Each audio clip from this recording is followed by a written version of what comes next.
আমাদের মানে এখানে উপস্থিত রয়েছেন এবং আর উপস্থিত রয়েছেন বীর মুক্তিযোদ্ধা আব্দুল হালিম খান সাহেব, যারা ব্যক্তিগতভাবেও আমাদের খুবই কাছের লোক। আজকে যে কাজটা আমরা করতে যাচ্ছি এটা পরবর্তী প্রজন্মের জন্য এটা একটি উদাহরণ হয়ে থাকবে। জামালপুর 13ই মার্চে সর্বপ্রথম স্বাধীনতার পতাকা উত্তোলন করা হয়েছিল। এই 13 মার্চে স্বাধীন বাংলাদেশের প্রথম পতাকা উত্তোলন করেছিলেন আমাদের ছাত্র সংগ্রাম পরিষদের তৎকালীন নেতা, নিউক্লিয়াসপন্থী নেতা আব্দুল মতিন মিয়া হিরু। উনারই নামে আব্দুল মতিন মিয়া হিরু ওয়েলফেয়ার ফাউন্ডেশনের পক্ষ থেকে এবং জামালপুরে 13 মার্চ স্বাধীনতার প্রথম পতাকা উত্তোলন দিবস উদযাপন পরিষদের পক্ষ থেকে বিশেষ করে বীর মুক্তিযোদ্ধা আব্দুল মতিন মিয়া হিরু সাহেবের হিরু ওয়েলফেয়ার ফাউন্ডেশনের চেয়ারম্যান অধ্যাপিকা জাহানারা বেগম এবং আমাদের জামালপুর জেলা 13 মার্চ স্বাধীন বাংলাদেশের প্রথম পতাকা উত্তোলন দিবস উদযাপন পর্ষদের পক্ষ থেকে আমরা আবারও শ্রদ্ধা জানাই এই দুই বীর মুক্তিযোদ্ধাকে। এখন আমরা মূলত যেই কথাটি আমরা স্মরণ করছি, আমরা মহান মুক্তিযুদ্ধে যারা আত্মদান করেছেন, জীবন দান করেছেন, কষ্ট করেছেন এবং মুক্তিযুদ্ধের পরবর্তী সময়ে একটি গণতান্ত্রিক বাংলাদেশ গঠন করার ক্ষেত্রেও যারা অবদান রেখেছেন তাদেরকে আমরা শ্রদ্ধাবনত চিত্তে স্মরণ করছি। আরও স্মরণ করছি 11 নং সেক্টরের বীর মুক্তিযোদ্ধা এবং 11 নং সেক্টরের সেক্টর কমান্ডার বীর মুক্তিযোদ্ধা এবং বীরুত্তম কর্নেল আবু তাহেরকে, যিনি প্রাণদান করে দিয়ে আবারও এদেশের গণমানুষের মুক্তির পথকে উৎসাহিত করে দিয়ে গেছেন। প্রিয় বন্ধুরা, আমরা আসলে যেই কথাটি সবার কাছে একটু জানান দিতে চাই সেটা হলো 40-এর লাহোর প্রস্তাব থেকে প্রস্তাবের ধারাবাহিকতা, 52-এর ভাষা আন্দোলন, 54-এর যুক্তফ্রন্ট নির্বাচন এবং পরবর্তী সময়ে 62-র শিক্ষা আন্দোলন এবং আমাদের 1966 সালে বঙ্গবন্ধু কর্তৃক 6 দফার কর্মসূচি দেওয়া এবং বঙ্গবন্ধুর বিরুদ্ধে আগরতলা ষড়যন্ত্র মামলা রুজু হওয়া এবং সেই আগরতলা ষড়যন্ত্র মামলা থেকে বঙ্গবন্ধুকে রক্ষা করার জন্য ছাত্র যুব সমাজের যে আন্দোলন, জেলের তালা ভাঙবো, শেখ মুজিবকে আনবো, মুজিব ভাইকে আনবো, এই স্লোগানের ভিত্তিতে আবার ছাত্র সমাজের 11 দফা কর্মসূচির ভিত্তিতে যে মহান গণঅভ্যুত্থান হয়েছিল, সেই গণঅভ্যুত্থানে তৎকালীন পাকিস্তানের সামরিক শাসনের অবসান ঘটেছিল এবং শেখ মুজিবকে বঙ্গবন্ধু উপাধি দেওয়া হয়েছিল।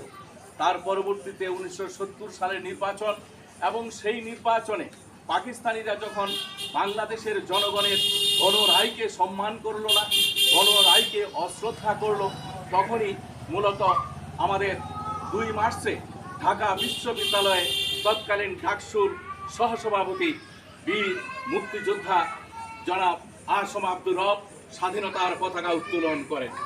3 মার্চে পল্টনে বঙ্গবন্ধুর উপস্থিতিতে ছাত্রলীগের তৎকালীন সাধারণ সম্পাদক শাহজাহান সিরাজ স্বাধীনতার ইস্তেহার পাঠ করেন এবং তারপরের থেকে 7 মার্চে বঙ্গবন্ধু শেখ মুজিবুর রহমানের সেই দুনিয়া কাঁপানো ভাষণের মধ্য দিয়ে এই জাতি মহান মুক্তিযুদ্ধের প্রস্তুতি গ্রহণ করে। তার ধারাবাহিকতায় 25 মার্চে যখন এই নিরস্ত্র বাঙালির উপর হামলা করে, তখন থেকে শুরু হয় প্রতিরোধ যুদ্ধ। সেই প্রতিরোধ যুদ্ধের ধারাবাহিকতা 9 মাস রক্তক্ষয়ী যুদ্ধ সংগঠিত হয়। এই 9 মাসের রক্তক্ষয়ী যুদ্ধের মধ্য দিয়ে যারা প্রাণদান করেছেন, জীবন দান করেছেন, তাদেরকেও আমরা শ্রদ্ধাবনত চিত্তে স্মরণ করছি। এমনকি বাঙালি জাতিকে এগিয়ে নিয়ে যাওয়ার জন্য যে হোসেন শহীদ সোহরাওয়ার্দী এবং শেরে বাংলা একে ফজলুল হক এবং মজলুম জননেতা আব্দুল হামিদ খান ভাসানী, তাদেরকেও আমরা শ্রদ্ধাবনত চিত্তে স্মরণ করছি। আজকের বাংলাদেশ আমরা যেটা চাই সেটাই বাংলাদেশ হবে একটি গণতান্ত্রিক জনগণের অধিকারের বাংলাদেশ। এই এপ্রিল মাস যাচ্ছে, গতকাল গেছে আমাদের প্রথম মুজিবনগরে অর্থাৎ কুষ্টিয়ার বৈদ্যনাথতলায় প্রথম সরকার গঠিত হয়েছে। কুষ্টিয়ার সেই বৈদ্যনাথতলার আমবাগানে সেই মেহেরপুরের সেই ঘটনা আমরা স্মরণ করছি। সেই সরকারে যারা ছিলেন তাদেরকেও আমরা শ্রদ্ধাবনত চিত্তে স্মরণ করছি এবং 10 এপ্রিলে যেই সরকার গঠিত হয়েছিল সেই সরকার 17ই এপ্রিলে শপথ গ্রহণ করেছিলেন এবং 17ই এপ্রিলে সেই শপথ গ্রহণের মধ্য দিয়ে যেই মুক্তিযুদ্ধের যে ঘোষণা জাতির সামনে এসেছিল সেটা হলো সাম্য, মানবিক মর্যাদা এবং সামাজিক ন্যায় বিচার। কিন্তু বেদনার কথা হলো স্বাধীনতার 53 বছর পরেও আমরা সাম্য, মানবিক মর্যাদা এবং সামাজিক ন্যায় বিচার তার বাস্তব রূপ দেখতে পাইনি। এই জন্য আমরা এই আন্দোলন অব্যাহত রেখেছি।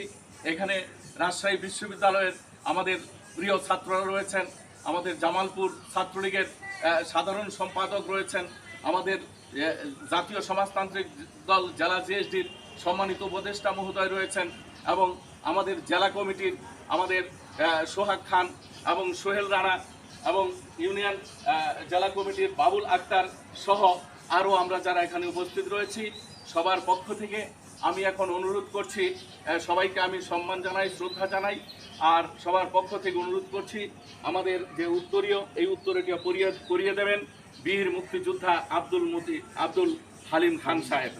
আব্দুল হালিম খান সাহেব তিনি এই ইয়েটা পরিয়ে দেবেন, আমাদের এই উত্তরীয়টা তার গায়ে পরিয়ে দেবেন।